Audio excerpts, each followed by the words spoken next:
message? Yes, there is a question from Aravind. Yeah.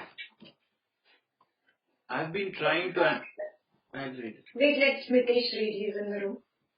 I have been trying to analyze my personal nature. Of course, I am Vasanatmak. If my child has got severe health issues, how my mind has caused this.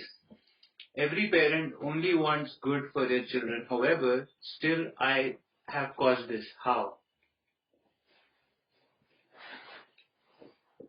It's not necessary that you have caused the health issue of your child. Yeah? But your constant worrying catches onto a child. Have you noticed? Even if the child doesn't know you are worried or angry or whatever happened at work, the child catches your vibes. Have you noticed? Children are very, very receptive. Yeah? They're so sensitive, you have no idea. They will know dad is in a good mood, mom is in a bad mood. Yeah? And they behave like that. Yeah? The vibes catch on to that sensitive mind. Okay? So the kind of vibe you carry affects your child. Take your mind back to 20, 30, 40 years ago when you were a little child. And try and remember, if your mom or your dad, the way they were, didn't it affect you? Their thinking has affected you. Yeah? The way they led life, that conditioned you. You try to lead life like them or totally against them, depending on which side you are of the Dvandva. Yeah? Look within very keenly. Yeah? If you're too much for them, you want to be like them. If you've become too much against your parents, you don't want to be like them. There is a Dvandva there. Recognize this. And you either give the benefit of who you are today to your parents, or you totally say, no, I am my own individual. You're either on this side or that side. Yes? Both is an effect of their conditioning. Like that only you are throwing out conditioning to your child. Are you getting this? You have to be very sensitive as a parent. What you speak, how you are, really affects your child. Even if you're not speaking, here you're boiling, no? It's affecting him. Your child catches your vibe fastest. Next door neighbor will not know Lakshmi is angry or not. Vivek will know without Lakshmi even opening his mouth.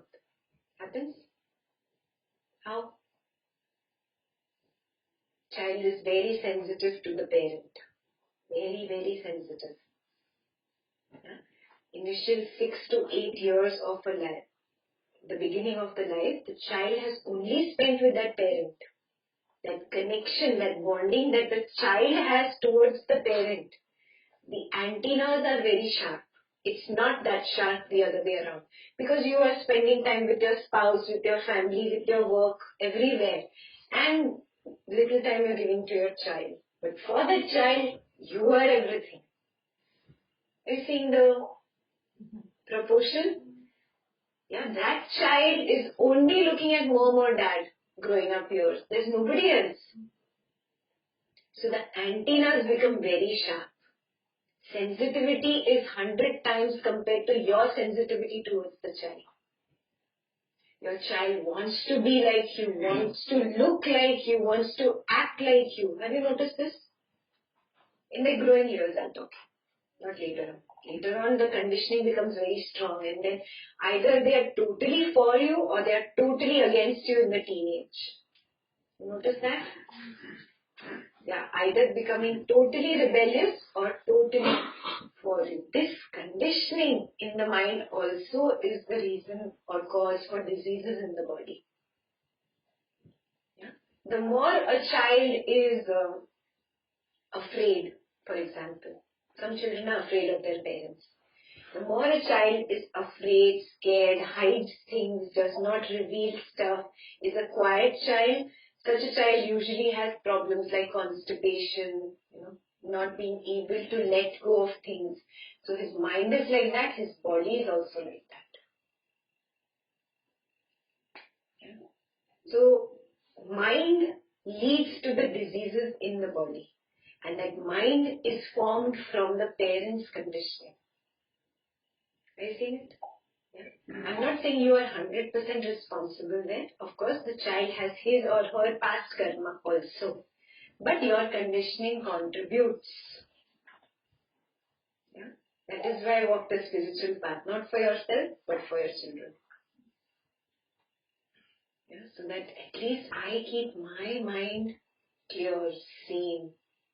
Yeah. Drop these dvandvas. Experience that peace, that quietness, that meditation, that will reflect in my behavior, and that the child will catch on to. Yes? So, little bit directly, little bit indirectly you are responsible, but not completely.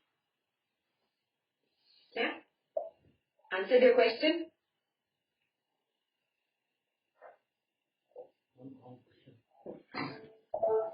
If I mean like all this thing, damage is already done or it's gone. So, like in my case, I mean, I'm open here, like, I mean, my actions towards my kids may not be the way how it has to be. Yeah, but now it is done now. I mean, I cannot go back and what should be my current state of mind or what should be my actions going forward? Of course, I mean, all the knowledge and all that, keep on trying to improve. But again, you fall down. I mean, that's the cycle is continuing. But what is it that you can do for the past? For the past, you can't do too much. It's done. Yeah. There are two types of sankalpas. Have you seen an archer pick up a bow and arrow, at least on TV? Ram, Arjun. Arjun. I forgot about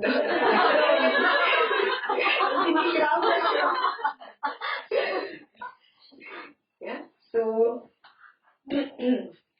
to pick up the bow and arrow and to aim at something, first what I need, a desire to do that. Yeah.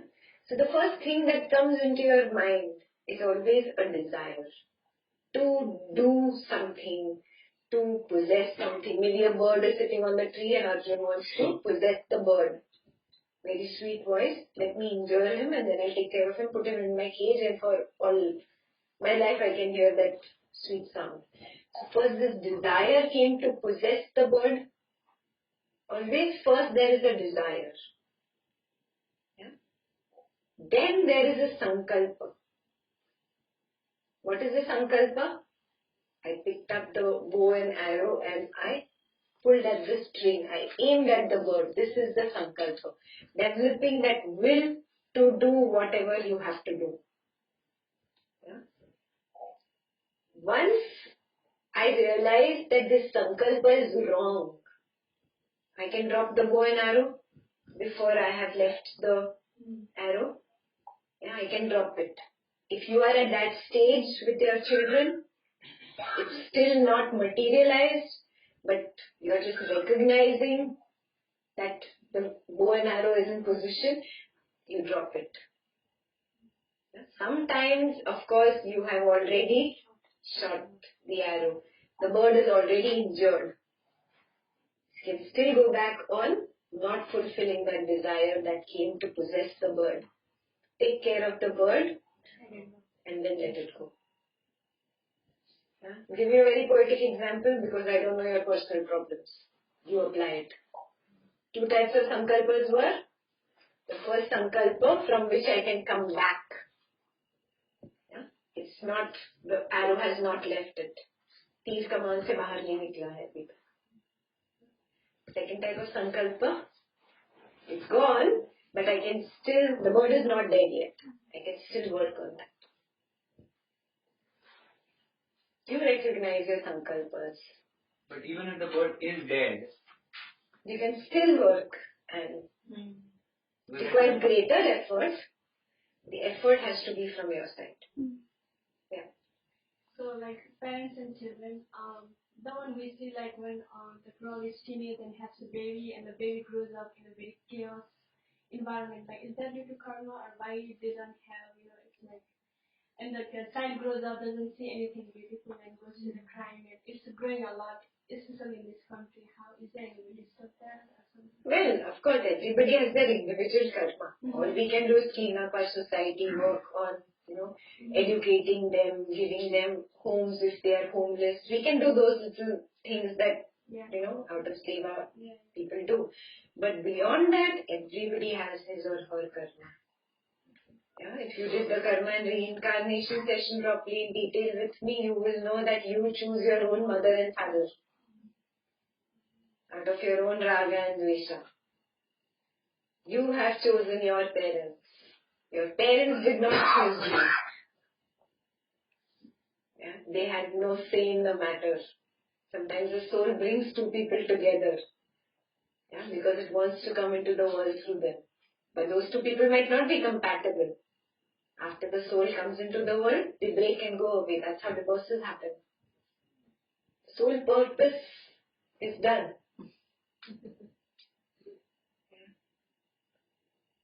The soul chooses the parents. So it is that karma of that child. So it's very complex. Very complex. It's not simple. It's not linear thinking. Do your best what you can do. There was this story that Prashanji told me last week. It was related to karma and how complex it can get, but it will really trigger your understanding or just tickle your understanding. So there was this man who was very evil, and he killed 100 people. And after that, he was born. All this karma carried on, and he had to take 100 noble births to reach a place where he had 10 kids, 10 noble kids when he was born. So he went through 100 births and deaths to come up with 10 noble kids. And then someone shot his all 10 kids. So the 100 deaths gave him 100 peaceful lives to gather so much karma that his kids will be shot after 10 births. So we cannot even fathom how long, even if you'll be in a good noble birth, we don't know what you're paying for. It's the same story of... So many stories in yoga Vaisheshika. Yeah.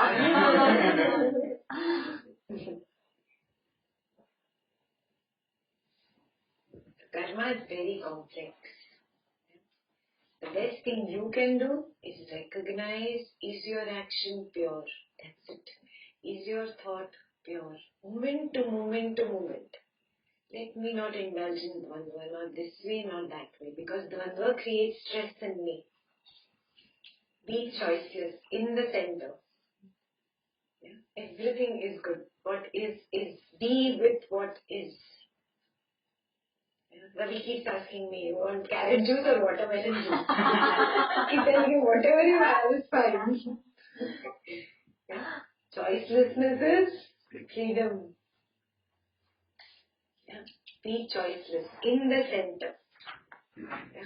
Not tending towards the good, not tending towards the bad. Both are fine, whatever comes my way. Both are fine. Recognize if you run towards happiness and suffering are a couple really. Happiness will not come only. After some time, suffering will come. It's impossible that you only get happiness and you don't get suffering. They are a couple, or they are head and tail. Can you just pull the head without the tail? Tail will come later on. Yes, that's how sukha and dukkha are. Yeah? So don't crave only for sukha. Enjoy both. Enjoy dukkha also. Yeah? You know how Lord Buddha died? No. Lord Buddha was invited every day to a palace or somebody's house for lunch or something, because in those days Buddhas, all those who were bhikshus, they used to beg and eat. So after so many years of teaching, people wanted Buddha to come to their house and eat. So after a few years, he only received invitation day after day after day after day. So he didn't have to beg anymore. So the first person who would come early in the morning at 5:36 a.m., Buddha would accept that invitation and go there. So there used to be a line usually, people running to get there first. The lucky one would get Buddha for that day. So like that, there was this poor farmer, he always used to get late, and somebody else used to take Buddha to their house that day. So one night he decided, I'm going to sleep here only. He slept outside the hut. So obviously in the morning, as soon as Buddha woke up and opened the door, he extended his invitation. Buddha accepted the invitation, and the king of that region, came immediately there, and he said, "Oh no, I came to invite you today. You come to the palace." So Buddha said, "No, I always take the invitation of the first person." So he looked at the farmer and he said, "This poor man, what will he feed you with? I don't think he has enough food also to feed you." And it was true. He was really, really very poor. So Buddha said, "No, for me, whether you are rich or poor, you are equal. So I'm sorry, I will not come." This poor man was so happy. And he was really poor. So what he would feed Buddha, the mushrooms that grow, the jungly mushrooms, yeah? That's how some poor people back in India live. They cut those mushrooms, clean them, and then they make mushroom vegetable and eat. Sometimes this mushroom can get poisonous if it is growing on a wrong kind of tree, on a parasitic plant or something. So, whatever, by mistake he went and plucked the wrong kind of mushroom, this guy. And the sabzi, that mushroom vegetable, some curry, whatever he made, was poisonous. Now, he had only so much, he found only so much that Buddha could eat. So he said, "You eat first." He didn't even tell him that I don't have enough. You can taste it in the first go, you can taste if it is poisonous or not, because it becomes bitter. Yeah, mushroom is not naturally bitter. If it is poisonous, it becomes extremely bitter. Buddha knew that. But Buddha did not want to break his heart. And second, Buddha knew the time of his death. This you will learn as you go, that when you rise higher on this path, you know when it is your time. So Buddha knew. And Buddha knowingly ate the mushrooms. Okay? And whatever little bit was still left in that, the serving bowl, and then Buddha left. So this guy was like, "Okay, I'm hungry now." And he went to take a little bit, and he realized, "Oh, it's bitter, this is poisonous, this is going to kill Buddha." And he went running behind Buddha and he said, "I'm so sorry, I fed you poisonous mushrooms. I really don't know what to do." And the guilt trip started happening to him. So Buddha said, "You can't do anything about it. It was my time and I know it is. So there is nothing to regret or feel guilty about. There are only two lucky people in this world. Go tell everybody. First is my mother. She gave me my first meal. And you are the second. You gave me my last meal." That's how Buddha passed away. And then he went and he lied down, of course. There was a lot of pain. The poison went through the body. He was in pain, and the disciples, amongst them is Ananda. Ananda is actually his brother. So Ananda asked, "Isn't it painful?" So he says, "There is pain, but I am not hurting. It's not me. Dukkha cannot touch me." That farmer was still crying there. He said, "No, you get out of this regret. Death cannot touch me because I have experienced that peace. The peace of being centered." And that's how Buddha passed away.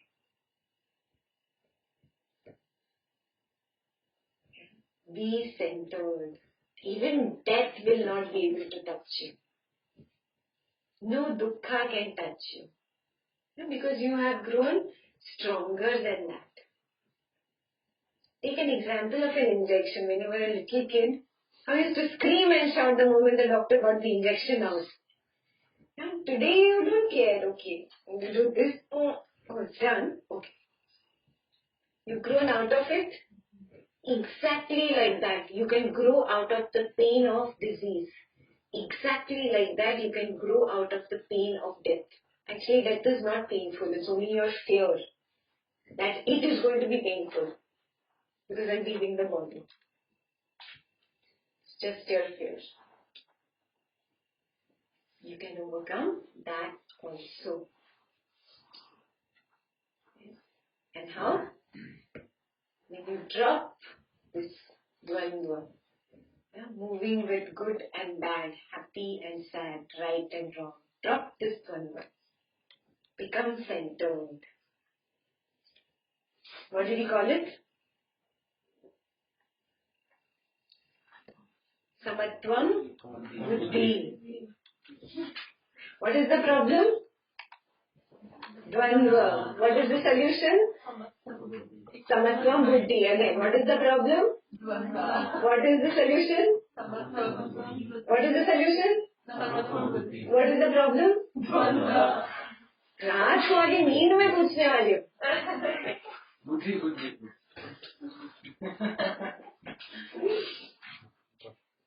Then we need to remember only 4 or 5 keywords. Sakshi Bhav, Dvandva, and this thing. For all answers only we need to pick from there.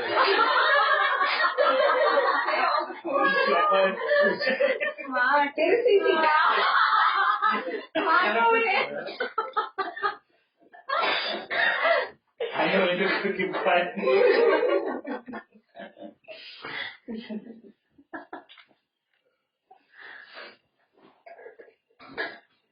Again. Drop this attachment to either happiness or to sorrow. This attachment to sorrow. If you don't want sorrow, I don't want sorrow, I don't want sorrow, I don't want sorrow. This is attachment to sorrow. You're thinking about sorrow so much, it's called attachment. You're getting it? It's okay. What is. I am in the center. I don't choose happiness, I don't choose suffering. I am in the center. Because whatever I choose, the other will come. They are a couple. They cannot be divorced. Very happily married couple there. Sukha and dukkha. They come together. You choose sukha, dukkha will come. Yeah? Drop choosing. Both will drop. I don't choose. Whatever comes my way. Yes? That's your homework number 2. Yeah. No choosing. Whatever happens, happens. No saying in the mind, I want this or I don't want this. No saying in the mind, I want happiness or I want sorrow. I know you don't say you want sorrow. So after you have exhausted all your karma, so are you just going to die or? Die? Or you still have to live? Why do we have to live? Because the body creates issues, right? So if you have, if you become established in that samatvam buddhi, then what will happen? You will die because you don't need to suffer anymore. So, you started Yoga Vasishtha? Yeah. Is it that page where Jivan Mukta came? No? So, while you are still in the body, you become free of the body. Yeah? Then there is just the last birth. Yeah? After that, you don't come back. So, you will still continue to live till the body's karma. So, if you remember those 5 sanchitas which cannot be erased, one of them is longevity. How long you are going to live? Yeah. So, like Lord Buddha got enlightened at 35, 40, whatever. And he lived for 42 years after that. He died at 80. So the last 42 years were the life of a Jivan Mukta. While living in the body, he was free already. Yeah, he was already enlightened. After that, you don't come back. But then after that, so the body was not a cause of suffering. Exactly. That is why he said, no, I have transcended death. It cannot hurt me. Can you choose to come back? Yes, Guruji has chosen to come back to help us all, no? Then come back. Choose to come back to help others. Is that a raga? Huh? No, it is to help others. How can that be a raga? To help other people? There's no attachment. There's no attachment there, no? But he's not doing with feverishness. Yeah, there's no feverishness. He's doing his best. You get enlightened or not is your karma. He's giving you the knowledge and he washes his hands off and he's gone. He's not expecting Pooja has to get enlightened. I'm giving this knowledge to Pooja. She has to get enlightened. She has to get enlightened. Feverishness is not there. Like that, he gives knowledge to everybody and he moves on. Moves on. He moves on. Who gets enlightened, gets enlightened. Yeah? So if you get enlightened, please come back. Teach us all. Yeah.